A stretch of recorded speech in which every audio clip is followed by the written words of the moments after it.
What's going on, guys? It's Cohen with Tread Athletics. Today I'm going to take a little bit more time to talk through the importance of cervical mobility in the pitching delivery. I think it's particularly undervalued and underappreciated how much the cervical spine plays a part in throwing mechanics.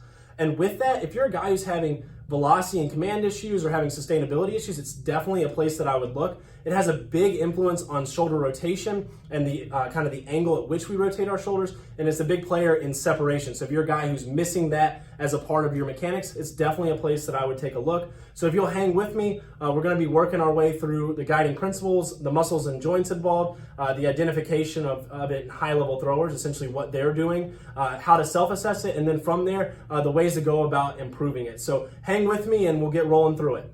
So let's first review the guiding principles behind this. Essentially, we're going to have an energy transfer from the ground up. So we're going to go leg spiral into the pelvis, pelvis into the spine. So that's lumbar spine into thoracic. And then from there into the shoulders. And then we're going to be able to transition energy into our arm and ultimately complete the throw.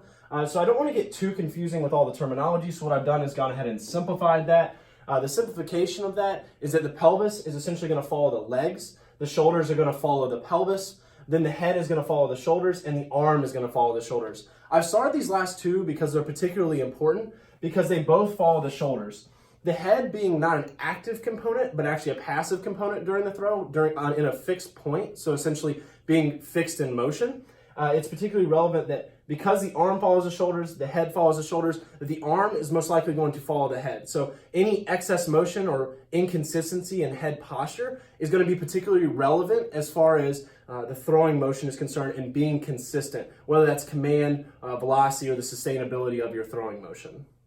So here's the really important question. What muscles and joint actions are involved in proper cervical posture during the throwing delivery? What I've gone ahead and done is broken down the anatomy for you. So on the muscle side of things, we're going to have the sternocleidomastoid, so the SCM. We're going to have the upper trap fibers, and then we're going to have the levator scap. The muscle actions of these relative to a left-handed thrower, so the left SCM is going to work on right rotation, the right SCM is going to work on right lateral flexion, the upper trap, right lateral flexion, the levator scap, right lateral flexion. As you can imagine in the pitching delivery, it's particularly relevant that we're able to execute on these properly. The reason being that as we screw that front shoulder in, we need to be able to peer over that front shoulder and at our delivery in a fixed posture so that our head is not having any excess motion.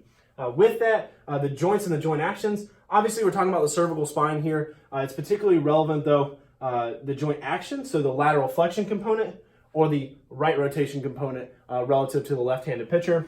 And it's also particularly relevant, not just because the cervical spine, but because of how the cervical spine and the thoracic spine interact. This is called the cervico-thoracic juncture, okay? And that is going to be the interaction between C7 and T1. And the reason that's particularly relevant here is that the bony surfaces are actually different. And so if there's a lack of congruency there, there's no way that we're going to get proper lateral flexion and rotation, which is ultimately not going to allow us to have the proper cervical posture we're looking for in the throwing delivery. So we've talked about the guiding principles as well as the muscles and joints involved in proper cervical posture during the pitching delivery. But now what I want to do is actually apply this concept. And so what I've done here is selected a handful of big leaguers. We've got Justin Verlander, Aroldis Chapman, and Chris Sale, who are all 100-mile-per-hour throwers in their own right. And I've selected these guys specifically based on their head posture. And then I've quadrated it off based on them doing it all of them doing it a little bit differently. So what we do with Justin Verlander is he's a guy who picks it up early, has a fixed head posture. He has more of a vertical rotation component to his throwing, so a higher arm slot. Then we have a guy like Aroldis Chapman who picks up the target late and then has still a more traditional three-quarters, so a good combination of the horizontal and vertical components.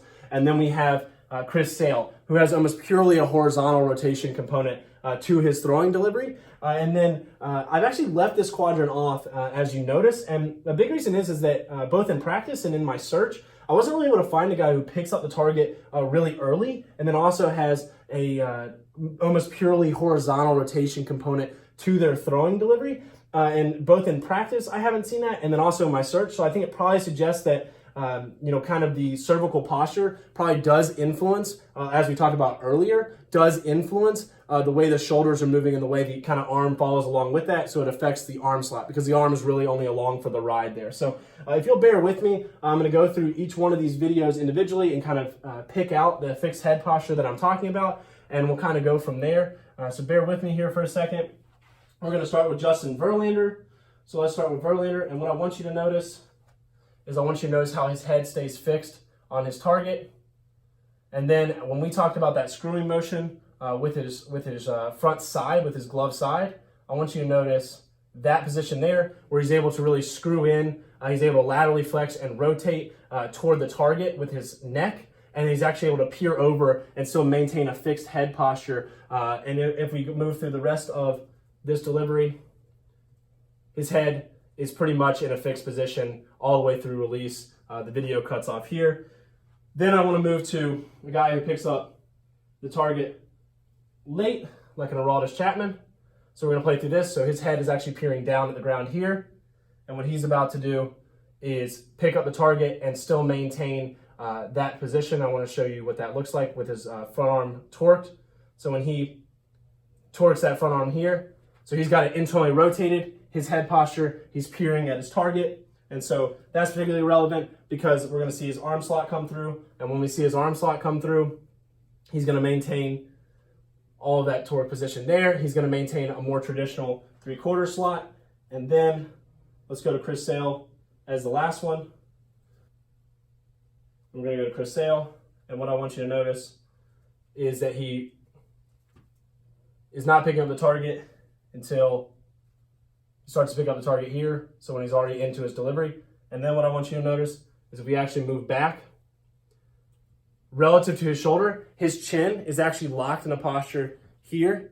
And so he actually is trying extremely hard to keep that separation component, to keep his shoulders counter-rotated. So he's essentially fighting against that. But because he's not able to maintain an amazing head posture, obviously Chris Sale, incredible thrower, throws incredibly hard, incredibly deceptive. Kind of a chicken and the egg scenario here. But I would say that his head posture is most likely influencing his shoulder rotation. And definitely puts him in a place where he has to land a little bit more cross-bodied and drag his arm through and go into more of a horizontal rotation component. So I think that's particularly relevant because essentially, if I were to translate this video and look at it from the side, I don't have both views, he would essentially be here, whereas he actually needs to be able to get into this position. Now, Chris Sale is doing it at the highest level. I'm more so using this as just a marquee example of a guy who doesn't necessarily pick up the target early and then gets almost purely into a horizontal rotation component. And so that's why we're using that example.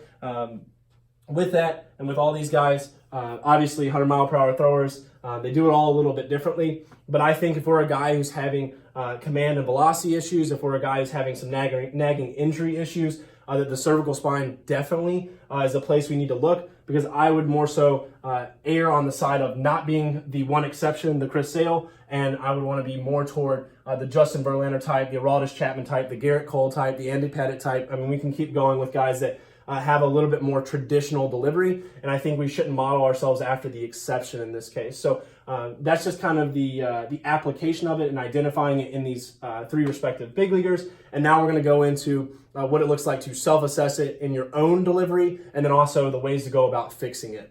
All right, so here's really where we get into the fun part for you. So this is how it's relevant to you and your own pitching delivery. So we're going to start with the self-assessment and then move into the ways we're going to go about fixing it if cervical mobility is a limitation for you. So with that, I've kind of put together a list of checkpoints, things to kind of self-assess this problem for you. The first one's going to be easy. That's probably the easiest one. And essentially what we can do is put ourselves into an internally rotated position with our glove arm and essentially look over, pick a point, and then rotate our shoulders against that. If you can't maintain that position essentially passively, you don't have to actively kind of resist that position, because what we need to understand, and this is kind of introducing a little bit of a new concept, where we're going to essentially, if we have too much resistance to us getting into a position, it's going to be very hard to actively get in that position when we're subconsciously doing it, right? So that's a lot of words and it can kind of get jumbled up, but the reality of it is we have so many different checkpoints in our body that we need to hit to effectively command a baseball and throw it at the highest velocity possible. So it's particularly relevant that we don't have a ton of resistance in something like our cervical spine to being able to maintain proper shoulder rotation and counter rotation. With that, kind of moving into the next point, is going to be objective feedback being inconsistent. So whether that's velocity and command, or when we lawn toss, we have a 30-foot tail on our ball, or when we're playing catch play with a partner, we find ourselves not being able to consistently hit them, or within reason be able to consistently throw the ball to them. The next one being like a head jerk.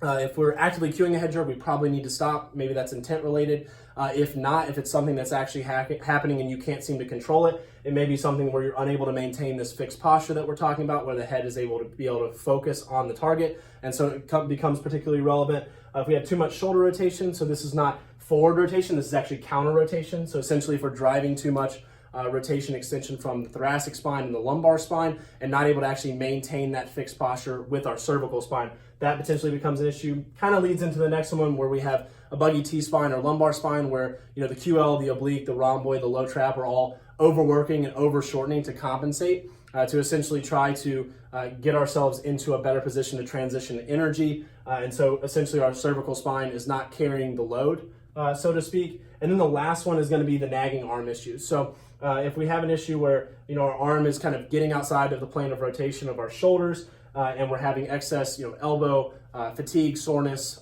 or inflammation, same thing with the shoulder, it may be something that could be sourced back to the cervical spine, essentially not being able to rotate around the axis appropriately.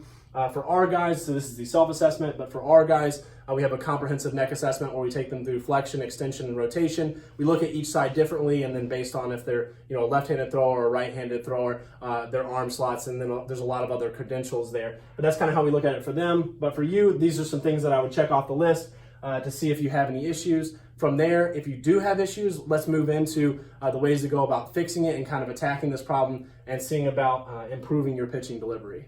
All right, guys, I really appreciate you hanging with me through the guiding principles, the muscles and joints, the identification process and high-level throwers, the self-assessment, and now we're going to work our way into the ways to actually improve this problem if it is an issue that you are having. With that, I've actually compiled a list. The order of this list is relevant. So what we're going to essentially do is start with the muscular components, move our way into the joint components, move our way into the training components, and then move our way into the application components. So essentially what we're looking at here is soft tissue self-mobilization. So essentially working through that sternocleidomastoid, working through that levator scap, working through the upper fibers of the trap. So essentially doing self-tissue work.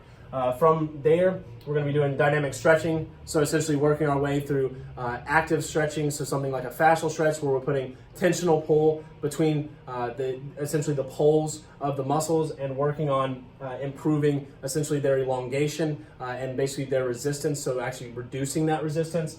Then from there, that's the muscle component. We're going to move into the actual joint component, which is where we're going to use something called an LDOA. It's essentially a natural decompressive mechanism where we're going to use tensional pulls down and up at the C7, T1 juncture in our case to actually decompress and actually improve the congruency between the cervical spine and the thoracic spine so that we can improve that joint play.